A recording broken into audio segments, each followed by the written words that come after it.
Nora, tu fais quoi? Il y a de l'eau dans tout l'appart, là. Mais j'ai juste ouvert le robinet et d'un gris, un geyser, je sais pas quoi faire. Nora, Oui. c'est le Crédit Agricole. Pour vous rappeler qu'avec votre assurance habitation jeune à seulement 6 € par mois, vous êtes couvert en cas de dégâts des eaux. C'était qui, là? Le Crédit Agricole. Ah, du coup, tout va bien. La nouvelle assurance habitation jeune du Crédit Agricole, 6 € par mois, c'est tout. Contrat assuré par Pacifica, entreprise régie par le Code des assurances et distribué par votre caisse régionale de Crédit Agricole courtier en assurance. Tarif en vigueur au 1er janvier 2023. Conditions sur crédit-agricole.fr. L'info écho avec Capital. Le chiffre du jour, 90 millions d'euros, c'est l'énorme prix de vente fixé pour une résidence de luxe sur la Côte d'Azur. Si la construction de cette demeure ne sera achevée que d'ici 2 ans, il y a de fortes chances qu'elle devienne l'une des plus chères de France. Il faut dire que ce projet immobilier a de quoi impressionner. Cette résidence, dessinée par un architecte célèbre, sera située entre la mer et le massif de l'Estérel. Elle se composera de 4 villas de 250 à 300 mètres carrés chacune et de 2 appartements de 75 mètres carrés. Piscine extérieure et intérieure, spa, hammam, salle de sport font partie évidemment des équipements prévus. Un bunker sera même intégré à ce domaine. Alors tentez. Le coup de gueule du jour est poussé contre les banques. Il émane non pas de clients mécontents, mais d'un syndicat de courtiers indépendants. Sa fondatrice, Bérangère Dubu, se fâche contre les établissements bancaires qui cherchent à rompre leurs liens avec les courtiers.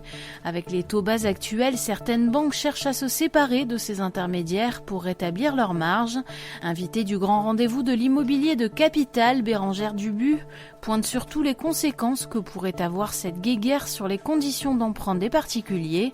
Retrouvez son intervention en vidéo sur capital.fr. L'info pratique Capital. Aujourd'hui, on se penche sur une question financière qui se pose lors d'une succession. Il concerne le PEA, le plan d'épargne en action. Est-il possible d'hériter d'un PEA après le décès de son détenteur? La réponse est non, vient de rappeler la médiatrice de l'autorité des marchés. Mais si le plan est automatiquement clôturé par l'établissement gestionnaire à la mort du souscripteur, les valeurs détenues dans celui-ci ne doivent pas forcément être cédées. Il appartient aux ayant droit de décider du sort des titres hérités, précise la médiatrice. Les héritiers doivent d'abord prévenir la banque qui se charge de clôturer le PEA. Ensuite, les ayants droit décident s'ils conservent les titres ou les cèdent. Attention, le transfert sur un autre PEA déjà existant est impossible. Découvrez les détails de cette formalité sur notre site. On termine avec le téléchargement illégal de films et de séries qui pourrait bientôt coûter 350 €. Afin de dissuader les internautes, un amendement au projet de loi sur l'audiovisuel propose de simplifier les sanctions.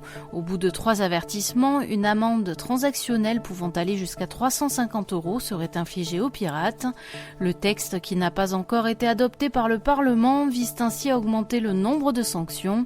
Dans les 8 derniers mois de 2019, 650 000 avertissements ont été envoyés pour seulement 1149 dossiers transmis au parquet et 31 jugements. C'était l'info écho avec Capital. L'univers du numérique vous intéresse ? Vous vous posez des questions sur le Big Data ? Découvrez les Bigs Entretiens du Big Data, une collection d'entretiens de référence sur la data et ses enjeux. Les Bigs Entretiens du Big Data, un podcast Capital.